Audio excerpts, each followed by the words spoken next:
Assalamualaikum warahmatullahi wabarakatuh. Seluruh bangsa dan semuanya, jumpa lagi di channel Jagat Loop itu. Semoga dalam keadaan sehat, tak kurang satu apa, rahmah barokah, salam Allah surahkan untuk kita semuanya. KRT Wira Hadiningrat Gus Fakih merapat di Padepokannya Abah Setu, yang mana Jumat kemarin Abah Setu podcast dengan Bang Haji Roma Irama terkait bagaimana beliau saat masih menjadi muhibin terlalu overdosis memberikan kenyamanan terhadap para habaib yang datang di padepokannya, bahkan sampai menghabiskan uang 1 miliar.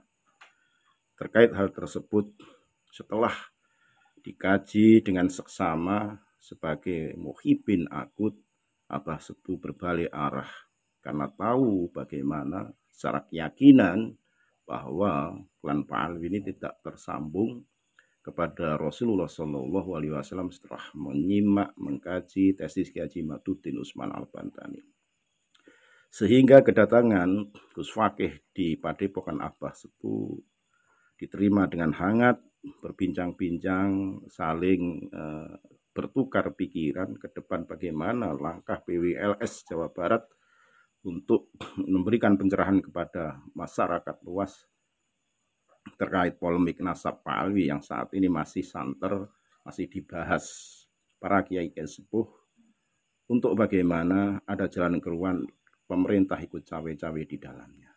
Lebih jelasnya mari kita simak bagaimana kedatangan KRT Wira Hadiningrat Gus Fakih Pasuruan di Padepokannya Abah Setu lewat video berikut ini.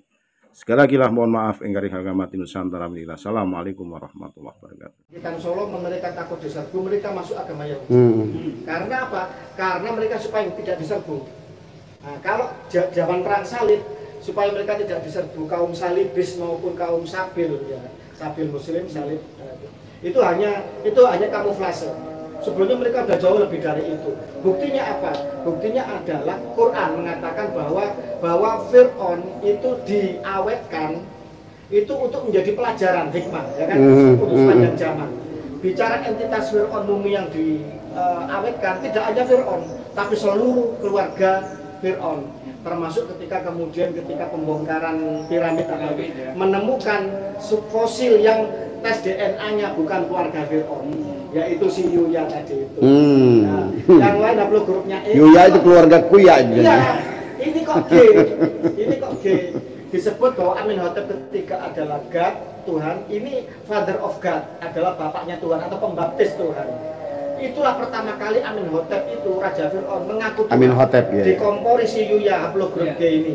Yang nanti dia punya anak dikawinkan sama si Amenhotep. Dia wazir agung dan dia juga mertua.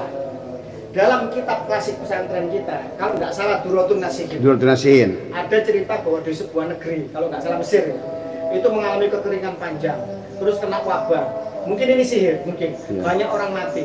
Nah itu ada pendatang pedagang, kemudian dia bisnis makan. Persis seperti sekarang ini, mereka bisnis makan. Kemudian karena dia berhasil untuk mengatasi kepanikan publik, raja tertarik, dia kemudian ditarik. Dan dia ngomong sama raja, bukan hanya wabah ini saya bisa menyelesaikan, tapi saya bisa membantu engkau untuk menjadi penasehat. Saya bisa membantu yang mulia untuk menjadi penasehat untuk ekonomi, perdagangan, dan lain sebagainya. Diangkatkan dia kemudian menjadi penasihat raja. Kisah di dalam kitab klasik ini, walaupun tidak nyebut nama, mirip dengan kisah si Yuya. Nah, Yuya itu zaman Amenhotep ketiga, sedangkan Musa zaman Ramses kedua, kalau nggak salah. Wah, ini jauh masanya. Artinya di zaman Musa, ketika kemudian Syekh Imron Husain mengatakan Musa Asamiri itu adalah Khazari atau penyusup, bukan orang yang Israel asli, saya sepakat. Karena apa? Haplogrup G sudah ada di zaman sebelumnya.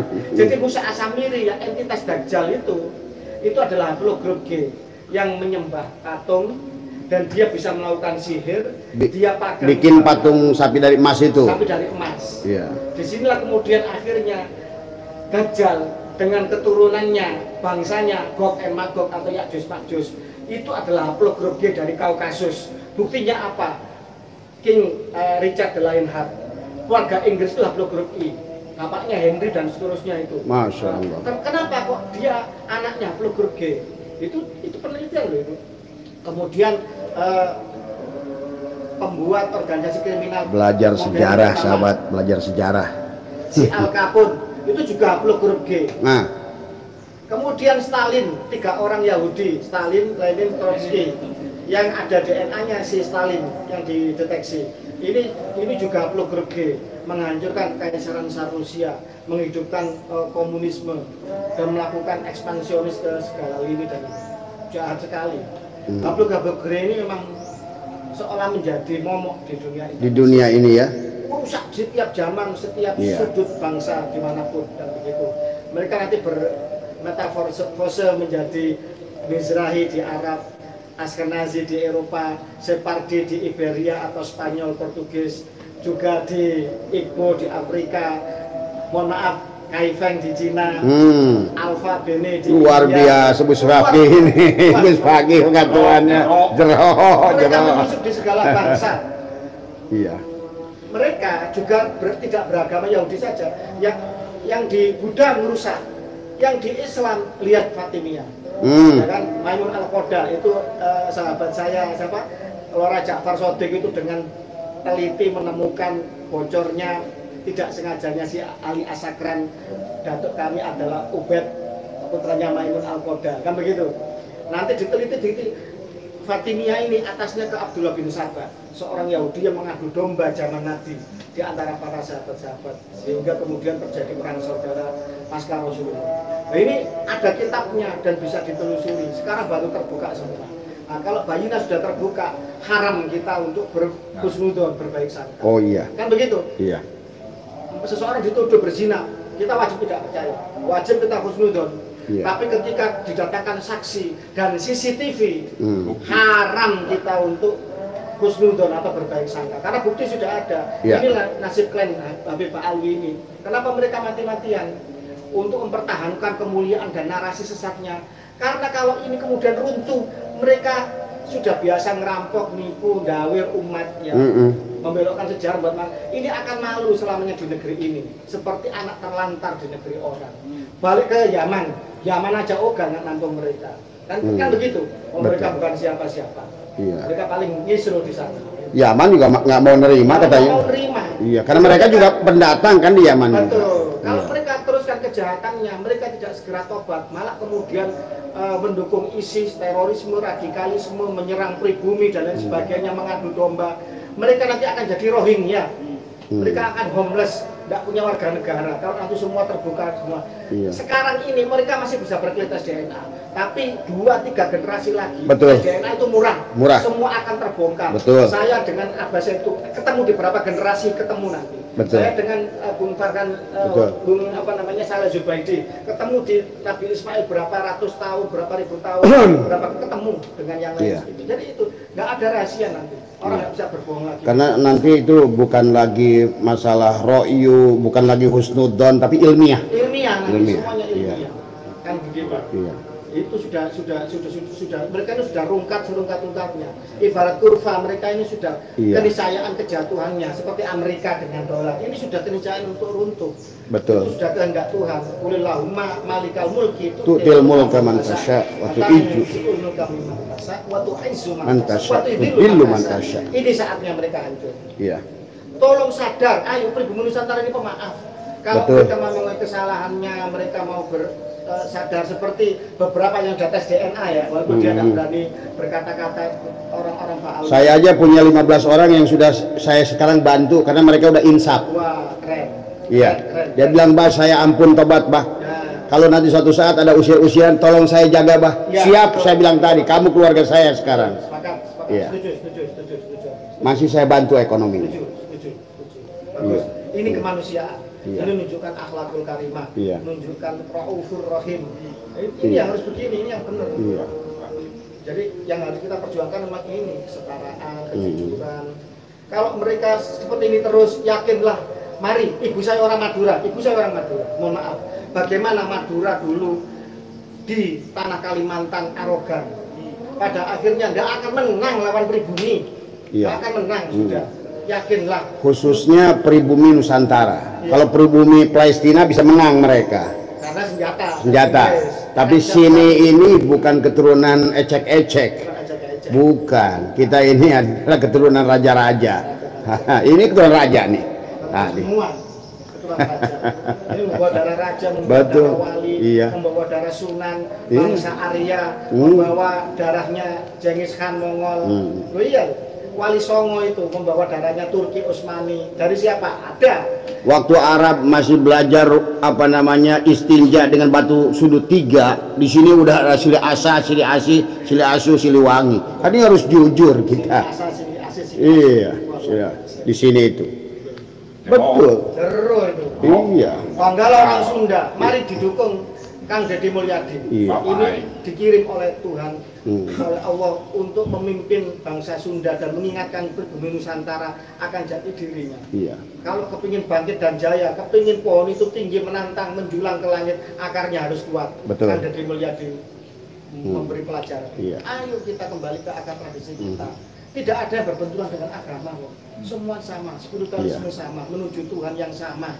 Karena Tuhan juga Maha Pengampun. Maha Pengampun. Ya, walaupun sesalah apa mereka, sejarah mereka apa seperti apa, tapi tetap kita ini bangsa Nusantara ini bangsa pemaaf tadi semua. Asal mereka mau minta maaf gitu kan tadi dan menerima kesalahannya dan tidak lagi menggunakan hubungan nasab yang palsu untuk mendawir, termasuk abah itu kan didawir tadi semua. Ya. Maaf, nama akunnya Apa? Abah satu aja. Oh, ada harusnya Abah satu MDNH. Abah satu MDNH. Kemudian pada akhirnya isu nasab ini menjadi viral. Pertama itu dulu itu siapa yang baca tulisan saya, siapa yang baca tulisan Kiai Imad, kan begitu. Siapa yang istilahnya mendengar narasi di grup WA, Facebook dan sebagainya. Walaupun kita sudah melakukan perjuangan di medsos, hingga kemudian Gus Fuad Kleret, seorang kiai nyentrik yang pelukis, yang musik, Rahmat Taram, di jantung Pulau Jawa di Yogyakarta, dipersekusi. Kalau sekelas Gus Fuad mereka berani persekusi, bagaimana nasib kiai kampung? Bagaimana yang lain? Kemudian terbongkar KRT Sumodiningrat, terbongkar keraton-keraton Nusantara juga ditabrak, berani menabrak data keraton yang ini sangat sakral tertulis karena pada data keraton kan untuk suksesi. Jadi sulit untuk menabrak, untuk memasukkan data keraton. Mereka berani melakukannya. Ya Cirebon dipalsukan, Banten apa semua dibelokkan, Kerajaan Nusantara diacak-acak. Tapi sekarang kan sudah terbongkar semua, manuskrip apa semua, Wali Songo sudah, manuskrip tuanya abad 14, 15, 16 sudah keluar semua. Nah ini mereka ini akhirnya apa? Terbongkar. Nah, dulu kita khusnudon karena mereka tidak macam-macam. Betul. Mereka menghina nasab orang lain. Iya. Bukan hanya penghinaan secara verbal, tapi secara fisik. Bukan hanya secara fisik kepada sesama laki-laki, tapi juga melakukan banyak penistaan kepada perempuan-perempuan Nusantara. Ingat loh, rahim ini sakral. Karena ini alam sebelum kita lahir. Betul. Perempuan itu disebut sebagai pangeran katon, katanya orang Jawa. Jadi ketika berani melakukan penistaan pada perempuan, bangsa manapun akan hancur. Kurawa hancur ketika berani melakukan persekusi, penistakan kepada Drupadi, seorang perempuan. Ini tidak bisa dibiarkan begitu saja. Pasti akan terjadi baratayuda kalau kemudian sampai berani menistakan perempuan. Lalu bagaimana yang terjadi? Di Sukabumi istri Kiai digondolari Kiai, seorang Habib. Terang-terangan itu. Ketika kemudian diangkat narasinya, sama polisi yang angkat dikriminalisasi. Kan itu kan, wah gimana ini? Negara harus hadir, tidak bisa dibiarkan. Saya yakin Pak Prabowo bersama kita, saya yakin orang-orang berarti nurani bersama kita. Perkara kemudian ormas terbesar, umat Islam terbesar masih tersandra, ya biarlah. Ya generasi-generasi itu akan hilang. Tapi anak cucu kita mesti akan melakukan koreksi kepada diri kita. Pasti.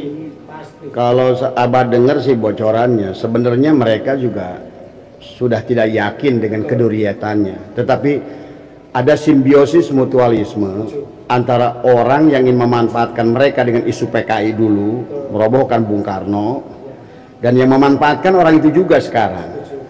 Nah ini, makanya sebenarnya yang ini mendapatkan manfaat karena pada saat diangkat sebagai duriat, dia mendapatkan keuntungan dawir.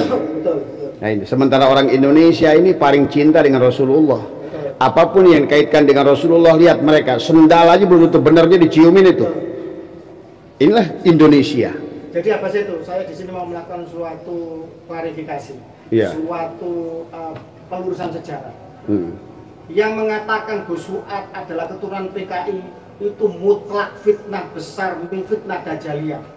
Karena Gus Fuad dan bersama kami Kiai Sarif Rahmat dan banyak kiai-kiai di tanah Jawa, Yogyakarta dan lain sebagainya, ini keturunan dari Kiai Syihabuddin, penghulu agung Mataram Islam Yogyakarta pertama kali. Jadi, apakah betul katanya ada pengakuan dari beliau bahwa siapa ini yang perempuan itu ibu neneknya atau buyut? Itu otak-atik, patuk, itu nanti akan cocokologi, pasti akan dipidana itu. Siapa yang memotong-motong itu kemudian untuk digabung-gabung. Itu kan menuduh narasi Marsinah. Dia dulu adalah PKI. Betul. Jadi namanya ada sinah-sinahnya kemudian digatuk-gatukkan. Dikaitkan. Nah, perkara kemudian Gus Fuad punya teman non sewu yang berideologi apapun wajar. Non sewu, Menteri Fadlizon itu lulusan sastra Rusia dan pernah berziarah ke tokoh-tokoh komunis di Uni Soviet sana, di Rusia sana. Apa kita langsung bisa menjudge bahwa dia seorang komunis? Tidak bisa. Betul. Gus Fuad berteman dengan siapapun, pastor, pendeta, tapi beliau seorang kiai tak terbantahkan. Seorang yang hafidul Quran, putranya juga juara, murid-muridnya juara hafidul Quran internasional. Dan keluarga Kiai Wonokromo, Kiai Patok Negoro, Dongkelan, Ploso Kuning, Melangi adalah kiai-kiai turun temurun. Keluarga kami, keluarga kiai dan PKI. Kelihatan darahnya merah. Jiwa patriotnya keluar. Sekarang DNA Aidit, Pak Alwi, Fahmi Barakwa, Sofyan Barakwa, Haidar bin Abu Bakar Alatas di sana di Yaman, itu PKI mereka, Pak Alwi itu komunis. Nah, di sini kemudian menuduh keluarga Nusantara yang melawan PKI di garda depan sebagai itu. Kita ini ingin melakukan rekonsiliasi dengan seluruh anak bangsa yang menjadi korban politik sembrononya DNA Aidit yang mengadu domba dan melakukan kudeta. Banyak PKI yang kemudian tidak tahu apa-apa itu dibantai, kemudian ada konflik horizontal. Kita ingin melakukan rekonsiliasi semua manusia. Kok kemudian ini dimunculkan lagi? Kita ini pejuang yang belum melawan PKI, tapi kita ingin merangkul bangsa ini untuk menjalin sebagai anak bangsa yang penuh kasih sayang. Kok kemudian dituduh sebagai PKI? Nah, justru mereka lah yang PKI. Mereka di Yaman itu komunis. Ini dibalik ini kurang ajar sekali. Harus dilawan dan harus diseret ke depan hukum. Siapa yang berani bernarasi atau memotong-motong video untuk menjadi fitnah seperti ini. Dan fakta sudah membuktikan PKI dari mulai Madiun, Muso, Al-Munawar, kemudian DNA Aidit, kemudian juga Al-Barokbah di Kalimantan tadi semua. Dan kaitannya juga sekarang setelah saya kemarin ada ketemuan yang dari Yaman itu, ternyata Habib Ali Al-Jufri sendiri kakeknya itu presiden, ayahnya bahkan ya, itu wakil presiden Yaman Selatan, pemberontak itu. Dan itu PKI katanya, dari partai PKI. Itu seperti antara Lutfi bin Yahya dengan Rizik Syihab, yang satu radikal, yang satu nasionalis, sama-sama itu ngisro itu di Yaman Selatan, jadi semacam itu.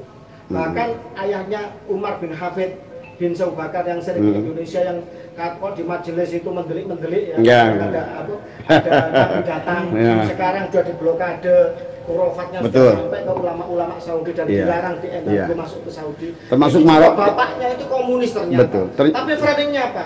Katanya bapaknya diculik oleh komunis. Wah, ini kan PKI teriak PKI, komunis teriak komunis. Nah, ini orang-orang yang tidak takut dosa, orang-orang yang istilahnya menghalalkan segala cara. Jangankan dengan manusia, Rasulullah aja dirusak, Allah aja dijual. Ayat itu kan dia belokkan tafsirnya. Masya Allah tadi semua. Terima kasih Abah. Terima kasih. Terima kasih Gus Paki, luar biasa. Semoga semoga panjenengan ini tambah sehat semua, berkah semua seluruh keluarga. Amin. Nah, ini Bang Gina nih, ini adalah dari Ratu Banten ya. Ini dari, tolong dijelaskan beliau keturunannya. Beliau adalah Saleh Az-Zubaidi. Keluarga Az-Zubaidi ini sudah tes DNA. Keluarga mereka sudah resmi menyatakan bahwa mereka sudah tes DNA, benar-benar keturunan keluarga besar dari Ismail bin Ibrahim, dan mengecam glorifikasi nasab, mengecam, mengingatkan seluruh keluarga Az-Zubaidi untuk tidak menyumbangkan nasab. Dan mohon izin, banyak dari keluarga mereka pejuang nasional. Ada yang dimakamkan di Taman Pahlawan juga. Ada ya? Jadi Iya. begitu. Dan Dari jalur Utsman lurusnya Utsman bin Affan. Nanti ke Al-Adnani. Utsman juga sepupu Kanjeng Nabi Muhammad SAW. Betul. Ibunya Utsman adalah putri dari Abdul Muthalib. Abdul Muthalib. Jadi Bani Hasyim juga. Bani Hasyim tadi.